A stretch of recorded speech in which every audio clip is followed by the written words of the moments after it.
After a couple years of waiting since its announcement at E3 2014, the hype surrounding Cuphead has finally reached its climax. The game captured many eyes with its unique and beautiful hand-drawn classic cartoon art style. Beneath the fantastic and accurate aesthetic is a challenging yet rewarding experience. These are my thoughts about Cuphead.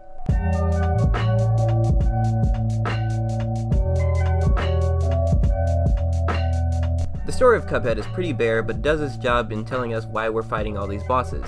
It doesn't tell us why Cuphead has a cup for a head, but oh well. So Cuphead and his pal Mugman walk into a casino where Cuphead recklessly makes a deal with the casino owner, the devil, betting his soul on the roll of the dice. After losing, they plead for their lives. The devil allows them to live as long as they go to take the souls of the many bosses you fight in the game. Darker than you'd expect coming from a game with this aesthetic, but I like it. Speaking of the aesthetic, it's done extremely well. With its character design, its level design, and sound design, Cuphead perfectly captures the feel of a 1930s cartoon. Don't let the look fool you though, make sure you want a game that plays like Cuphead plays, not just look the way it looks. The gameplay in this game should have been the main attraction before it was released. Visually, it looks cute, but as soon as you go into the first level, you'll realize what you've gotten into. You may have heard already, but this game is definitely one of the most challenging games to come out this year. If you're familiar with bullet hell games, or if you've played Contra, you'll know what it's like. Cuphead's moveset is somewhat limited, but it's appropriate. His default weapon is a pea shooter, which probably has the most consistent damage. You can switch out other weapon types in between levels. Experimenting definitely helps. In terms of defense mechanics, Cuphead is also equipped with a dash and a parry. You can only parry attacks that are colored pink, but by doing so, you gain enough super meter for an EX attack. There are three types of levels: run and gun, which are platformer levels to alleviate the player from doing so many boss fights; airplane boss fights, which are boss fights where Cuphead utilizes a plane to shoot the airborne bosses. This is where the bullet hell comparison comes from. Of course, the standard boss fights, where Cuphead stands on his own 2 feet and uses his finger guns to fight. The boss fights are what are necessary to progress through the game, while the platforming segments are there for the player to earn coins to spend on new weapons, charms, and supers. Almost all of the boss fights are incredibly well implemented and so very creative.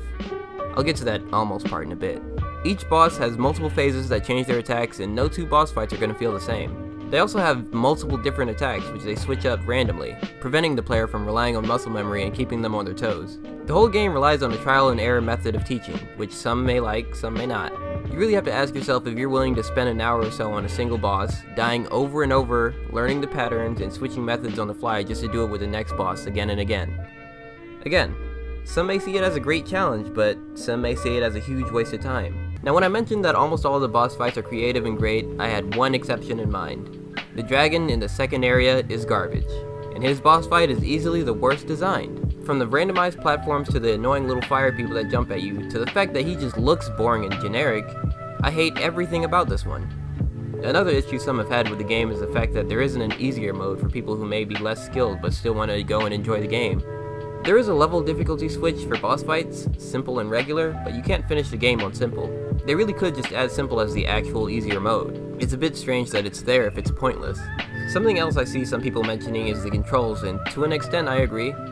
It's annoying that the A-way aiming is mapped to the same directional buttons or thumbstick as moving. Besides that though, I had no other issues with the controls. So those are my thoughts on Cuphead. It's a beautiful and incredibly challenging little indie game that definitely sets itself apart from any other game coming out this year. You'll easily get at least 7 to 10 hours out of this.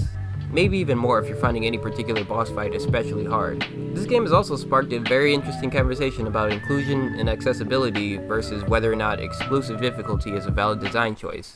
Again, the aesthetic and style may draw many people in, but just make sure you're up for the challenge.